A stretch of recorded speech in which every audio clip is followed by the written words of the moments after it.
Bonjour à tous, bien-aimés. Je voudrais partager quelques pensées avec vous sur, vraiment la grâce de Dieu, son amour à notre égard et sur le regard que Dieu a sur nous, sur le regard que Jésus-Christ a sur toi, malgré tes fautes, malgré mes fautes, et parfois nous-mêmes, après que, nous ayons parfois mal agi ou que nous ayons péché, nous avons un regard sur nous-mêmes qui est un regard très souvent de condamnation. Parfois même dans notre vie chrétienne, on a du mal à se relever de certaines de nos erreurs, de certaines de nos fautes, de certains agissements qui, oui, parfois sont graves. Mais je crois que nous avons besoin réellement aussi de croire et de saisir la puissance de la grâce de Dieu. La grâce, c'est l'amour immérité de Dieu pour nous. Et nous avons besoin de le vivre. Nous avons besoin de le réaliser. Et j'aimerais que, on puisse justement partager quelques pensées autour de cela, notamment à partir de ce passage de Jean chapitre 21. Jean chapitre 21. Peut-être que vous voulez lire avec moi, regardez dans vos Bibles en attendant que vous puissiez peut-être chercher. Je vous rappelle que si c'est la première fois que vous écoutez ces vidéos, paroles du jour, j'en enregistre une chaque jour, du lundi au vendredi, pour encourager, pour bénir, pour fortifier notre foi, mais surtout pour vous inviter à passer du temps à méditer la parole de Dieu. Parce que c'est tellement bon, c'est tellement important aussi pour notre vie à chacun. Jean, chapitre 21, à partir du verset 15, il nous est dit que après le repas, Jésus s'adressa à Simon-Pierre. « Simon, fils de Jean, m'aimes-tu plus que ne le font ceux-ci » ? « Oui, Seigneur, répondit-il, tu connais mon amour pour toi. » Jésus lui dit, « Prends soin de mes agneaux. » Puis, il demanda une deuxième fois, « Simon, fils de Jean, m'aimes-tu » ? « Oui, Seigneur, lui répondit Simon, tu connais mon amour pour toi. » Jésus lui dit, « Nourris mes brebis. » Jésus lui demanda une troisième fois, « Simon, fils de Jean, as-tu de l'amour pour moi ?» Pierre fut peiné, car c'était la troisième fois que Jésus lui demandait, « As-tu de l'amour pour moi ?» Et il lui répondit, « Seigneur, tu sais tout, et tu sais que j'ai de l'amour pour toi. » Jésus lui dit, « Prends soin de mes brebis. » Amen.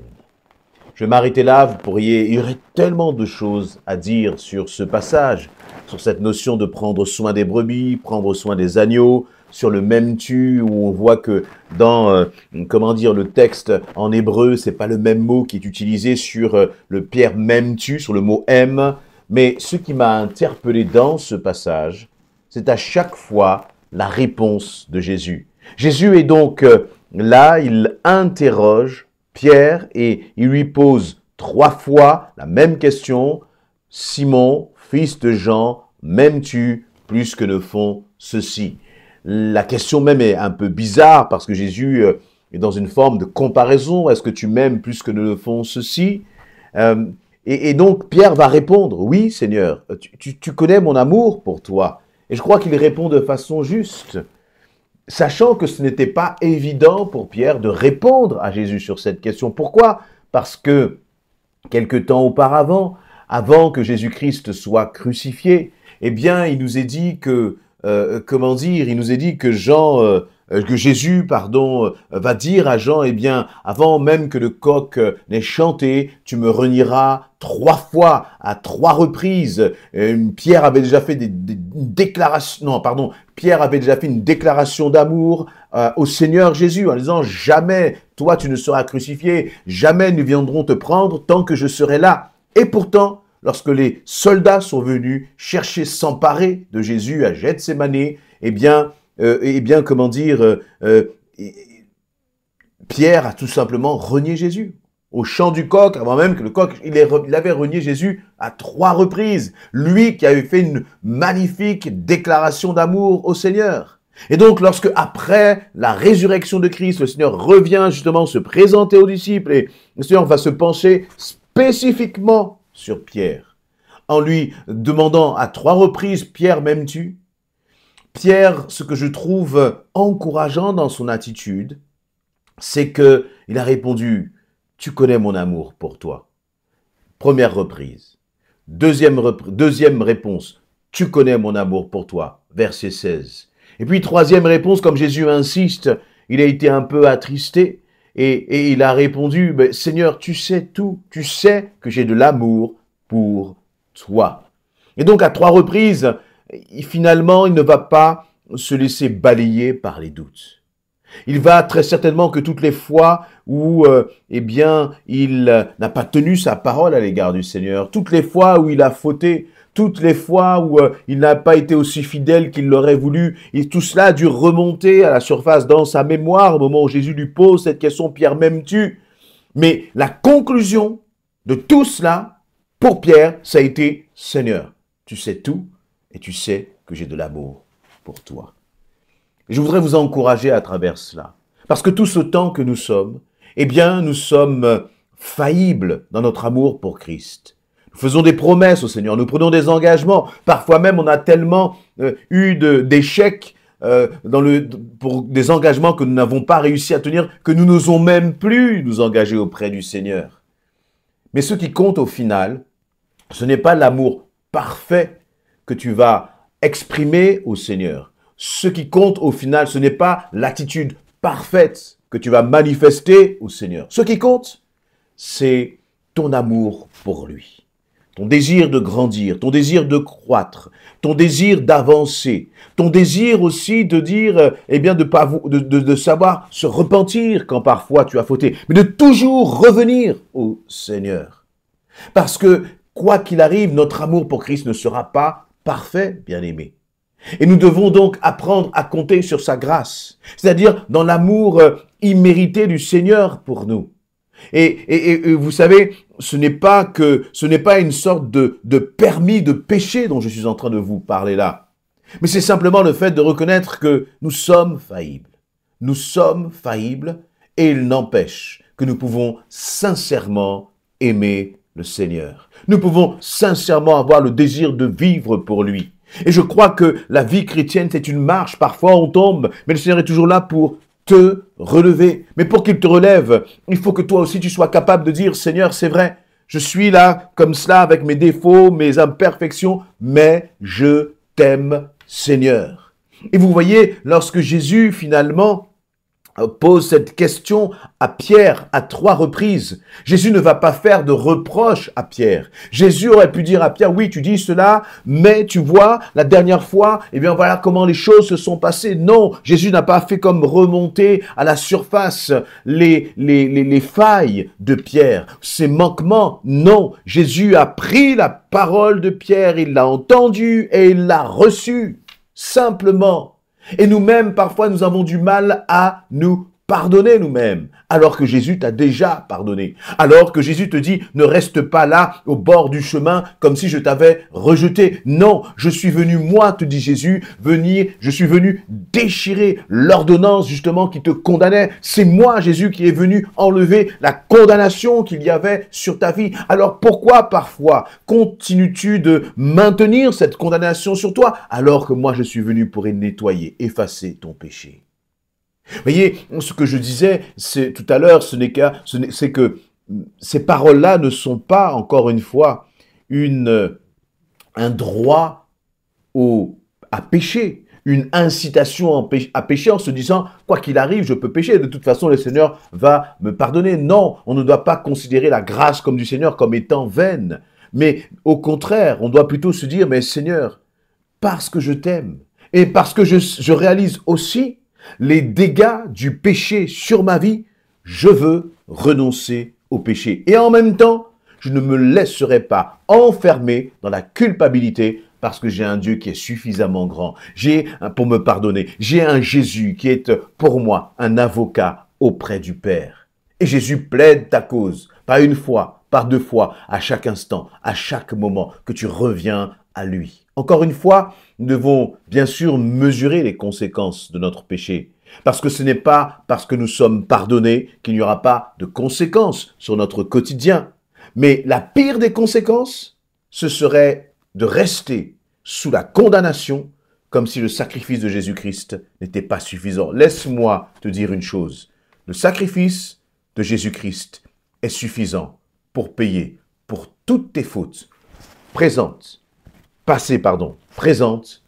et à venir. Alors ne reste pas dans la culpabilité. Et ce qui m'a interpellé encore plus dans ce passage, dans ce dialogue, dans cette conversation entre Pierre et Jésus, c'est qu'à 3 reprises, Jésus va dire à Pierre, « Prends soin de mes agneaux, nourris mes brebis, prends soin de mes brebis. » Là encore une fois, on pourrait, creuser sur cette notion d'agneau, cette notion de brebis, prendre soin, nourrir. Mais ce qui revient là en tout cas, et qui m'a interpellé, c'est que pour Jésus, il n'y a rien de plus précieux que ces brebis. Il n'y a rien de plus précieux que ces âmes. Il n'y a rien de plus précieux que ces hommes et ces femmes qui ont été rachetés, parce que c'est pour ces hommes et ces femmes, ce sont pour ces brebis que Jésus-Christ a donné sa propre vie. Et donc pour Jésus, il n'y a rien de plus précieux que toi et moi. Et pourtant, Jésus va confier ces âmes à qui? À Pierre. Il va dire, Pierre, tu vas prendre soin des bien-aimés dans l'église. Tu vas prendre soin de ceux que je vais te confier. Vous et moi, nous n'aurions jamais confié à quelqu'un qui a fauté ce que nous avons de plus précieux. Et pourtant, c'est ce que lui, Jésus, va faire. Pour montrer à quel point il dit, Pierre, je connais tes fautes, je connais tes erreurs, je connais tes manquements, mais je continue de travailler avec toi. Je continue de vouloir œuvrer à travers ta vie. Je continue de vouloir faire de toi un instrument entre mes mains. Vous savez, parfois, nous les hommes, nous sommes prompts pour condamner ceux qui ont fauté. Et cela peut être parfois un pasteur. Mais lorsque ce pasteur se repent, lorsque ce ministère se repent, lorsque ce frère ou cette sœur se repent, est-ce que nous sommes prompts aussi à pardonner comme le Seigneur lui-même est prêt à nous pardonner? Encore une fois, pour Jésus, il n'y a rien de plus précieux que ses enfants, que son peuple. Et c'est à son peuple que Jésus va dire, Pierre, je te les confie, prends-en soin. Et je remarque une chose, c'est que finalement, ensuite, il va y avoir cette conversation aussi avec Jean, le disciple que Jésus aimait. Et à Jean, par exemple, pourtant, il est surnommé le disciple que Jésus aimait. Jésus n'a pas dit, Jean, je vais te confier le troupeau. Non. Et pourtant, bien sûr que Jean était aussi un des apôtres. Bien sûr que Jean a eu aussi un ministère pastoral. Bien sûr que Jean aussi a pris soin des âmes. Il a pris soin des frères et sœurs dans l'Église. Les épîtres de Jean, le livre de l'Apocalypse, le Seigneur a utilisé, le Saint-Esprit a utilisé Jean pour nous laisser justement cette parole à travers, comme je le dis, les épîtres de Jean, à travers le livre de l'Apocalypse. Et pourtant, Jésus n'a pas dit à Jean, eh bien Jean, prends soin de mes agneaux. Pourquoi ? Parce que Jean n'avait pas besoin que Jésus lui dise cela. Mais par contre, Pierre en avait besoin. Pourquoi? Parce que Pierre était blessé. Blessé par ses manquements, blessé par ses propres failles, blessé par ses propres promesses non tenues. Et nous avons tous des promesses non tenues à l'égard de notre Seigneur. Mais laisse-moi te dire une chose, ce Jésus de la Bible, ce Jésus qui a donné sa vie pour toi, ce Jésus qui est venu enlever ta condamnation, il n'est pas venu pour appuyer là où ça fait mal, mais il est venu pour te restaurer, pour te guérir, malgré tes manquements. Et c'est ce qu'il a fait avec Pierre, en disant, Pierre, d'une certaine façon, tu es blessé. Parce qu'un jour tu as dit que tu m'aimes, mais tu m'as trahi.